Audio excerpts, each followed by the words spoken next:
Joining us on the phone today is Michigan State Spartan head coach Adam Nightingale. Hello, Adam.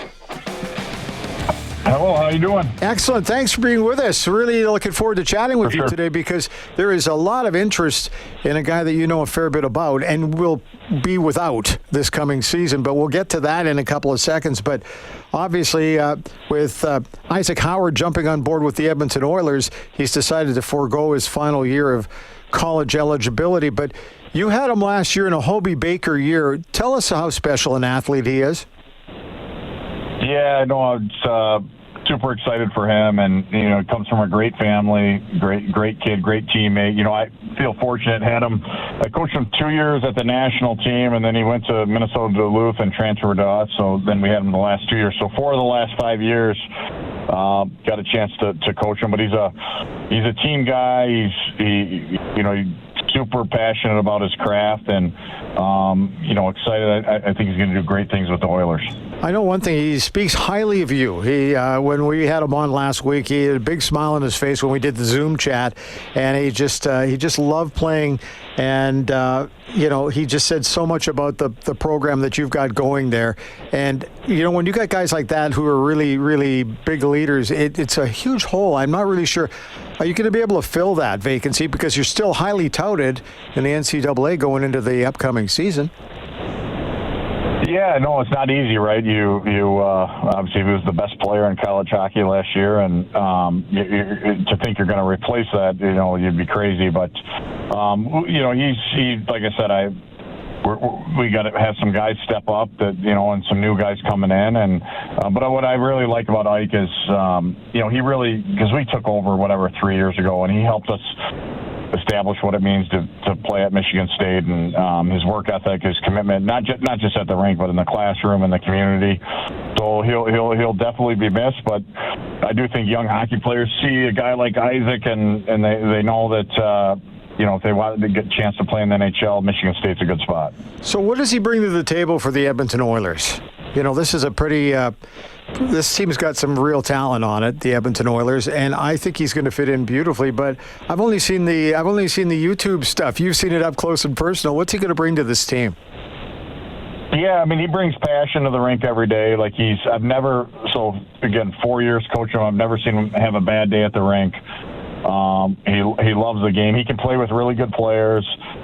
He doesn't break the chain. He can move the puck, and his ability to find soft spots in the offensive zone, and his release is elite. I think just like any young talented player, when we first started working with him 4 years ago, you got to grow away from the puck, and that's where I think this last year he took a step. He started playing on the penalty kill for us, and but I think you're getting a passionate player, a guy that loves the game of hockey, and a great teammate, and helps the team win. I always love asking guys who have this offensive skill, but how are you defensively? And he kind of chuckled a little bit. How is he defensively? You know what? When I first started coaching him, I think I cried myself to sleep the first couple times watching him, because he loves hockey, but there was so much, and he did it. I'm not taking the credit. He put the work in, and it takes time. I think that's one thing with offensively gifted players, right? They see the game, way better than I can on the offensive side, and you got to try to help them grow away from the puck. But he took big time steps to the point where, again, we were in our championship game in our conference, and we were in overtime, and he was out there on the penalty kill. And I think that's something you earn. It's not handed to you. And right. I give Ike a ton of credit for working at it. Always kind of curious, too, about how a young guy is going to operate in a room that's got a lot of veterans going. How do you think he's going to come in here and approach that? I think he'll do great. I think that that's an area where Ike's really grown, is just maturing and respecting. Obviously, those guys have miles on them and have had a great careers. And you're coming as a young guy and be low maintenance, but also don't take a back seat either. You got to believe in yourself, and I think Ike's found a great way to having a balance to that. You will love this, because I had a chance to talk to some hockey people in Vancouver and Calgary, of course, big rivals of the Oilers. And they said, well, he might be a little cocky. And I'm thinking, after talking with him, I never sense cocky at all. I just sense that he's a real confident kid, and he knows what he wants to do, and he's going to go after it. Is that a fair assessment? I totally agree. I actually think Ike's one of the most misunderstood when people make those comments. I've coached him for 4 of the last 5 years. I've never had a guy that's more of a team guy, and I think that the draft thing and the suit and all that, and I think that people are quick to jump to conclusions on people, but he loves winning. He loves hockey, and I know his teammates will love him there. So I think you're spot on with that. I think he is a humble guy, but I also think if you're going to play in the league, you got to believe in yourself as well. Got to walk the walk, right? Yep, no doubt. And he's grown in that area too, right? I think it's finding a balance, and he's helped me grow as a coach. I think I was probably super rigid with that stuff, and I think having a guy that actually is himself and is his personality come out, I think it's healthy for a locker room, and I'm confident he'll do that in Edmonton. So how much did you coach him last season? You know what I'm saying here, right? He's having a great year, and he goes on to win the Hobey Baker. Is it one of those ones where you just got to make some little fine tweaks to that kind of thing because he's got all the skills? No doubt. I give Ike all the credit. I mean, he works at his craft, and I think with high-end young players, you got to find a balance of away from the puck, and he's still got to keep growing that. But I think you also don't want to take the stick out of their hands. And like I said, he can see things better than any coach can see, right? So you got to put him in those spots and then trust them. And I think there's freedom to make plays, and then our job is to try to decide when they're abusing that freedom and hold them accountable. Hey, what do you have to do to get the attention of the right people to win the Hobey Baker every year? Like, how much better do you have to be than the rest of the pack? You've seen all these players.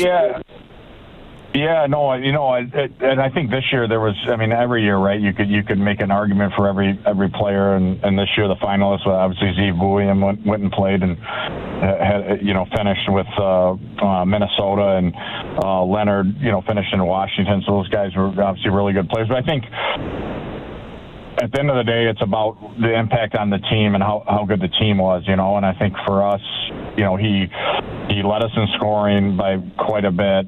We won our regular season, we won our playoff, we were ranked 1 or 2, and so to me that should be the driving indicator, right? Is how good is your team and how much impact you have on your team, and Ike's fingerprints were all over our team. Hey, I want to talk about Spartan Hockey, though, for a moment here. So you get a huge element pulled away from your team, but yet you're still, from everything I've been reading today, taking a look at the odds makers and who's the favorite in the NCAA this coming winter, you're still in the top 3. That says so much about your program, Coach. Yeah, no, we're lucky. The depth we have, we're supported so well by the university, and we've got a great coaching staff, the guys that are in it for the right reasons to help guys get better. And that's our job, right? Is you got to build a team, but you want kids to achieve their dream like Ike and sign, and then you got to be prepared to if guys do sign and move on, that you got new guys coming in. So yeah, we're excited about it. I think on paper feels like we should have a good team, but as long as the coaches don't mess it up, we should be all right. Boston University is always one of the teams you got to watch out for. All of a sudden, Penn State have this young guy who's coming on board. Are you looking forward to coaching against that if you get the chance? Yeah, no, they're in our conference. We'll see them 4 times for sure, and then if we see them in playoffs. But yeah, no, I think it's an exciting time for college hockey, and I give Gavin credit. I don't think it's an easy thing, right? He's kind of the first big name there to do it, and the pressure that he has, and I think with this rule change, I've said it to a few people, I think at the end of the day, we just want opportunities for kids, right? And if you sign a contract in the WHL or OHL or Q, like my brother coached in the all, I have a ton of respect for it, but I also don't think you should, at 16, you make that decision, you should limit your opportunities, and I think it'll be great for the game. I think it's all going to even out a little bit.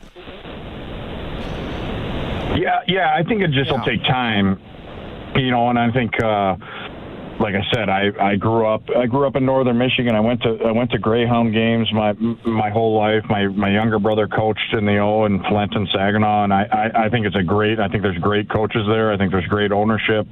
It's a proven model. So by no means I feel like we're like competing. It's just another layer to their development. And some kids are going to be ready. They get drafted and they can go to the NHL. That's awesome. If they need another year to get stronger and play against older kids, then I think college is a great option. How many years do you think it'll take before all the other leagues are able to kind of find their way? Because this jump, obviously, to Penn State has completely caught a few teams off guard, or they didn't want to see it come to this. But I just think things even out at the end of the day. I totally agree. I think it's like 3 to 5 years till it's normal, but I also think the CHL benefits big time too. Like a kid at 16, like we got Riker Lee coming in. He's a first round draft pick of Pittsburgh. Had it been an option to play in the CHL, he probably would have done that and played in the CHL and then comes to college. Like the amount of players that the CHL will have access to now at a young age, it'll just be younger, and I think we got to do a good job too as colleges, like come in the front door. We're not looking to backdoor teams, and when we're recruiting, and it's no different than CHL teams, right? That you want to try to put together the best roster you can, and so it'll take some time. But if the end goal is providing opportunities for players and helping young hockey players achieve their dream, I think we just open the door for 1,600 players to potentially play college hockey. Hey, I know you're a busy guy. Do you get a chance to watch many NHL games at all, or are you just focused on your program? No, I watch pretty much every night. My older brother works in Buffalo. My younger brother just got the head coaching job in Rockford, so he'll be tied in with Chicago. I worked in Buffalo. I worked in Detroit. So there's a ton of guys that I've coached, that I like watching. So watch a ton of hockey, and I think for me, I love it when I get home at night, and it's an opportunity to keep growing as a coach and kind of track some of the guys you've coached before. Well, now you get another reason to stay up a little bit later and watch the Edmonton Oilers in action. Oh, yeah. No, I can tell you the Nightingale household, they're big Oiler fans now. And actually, I work for Ken Holland. Obviously, he's in L.A. now, but I work for Ken and think the world of him. And Stan, I've known a long time, and back for my stuff with USA Hockey. So Jeff Saleko, one of the goalie development guys there that I worked with in Detroit. So, yeah, love watching the Oilers, and even more reason now with Ike there. Well, good luck with everything in East Lansing, and thanks for taking the time today, Adam. Really appreciate it. Awesome. Yeah, thanks for having me. All right, no problem. There you go. Spartans head coach Adam Nightingale.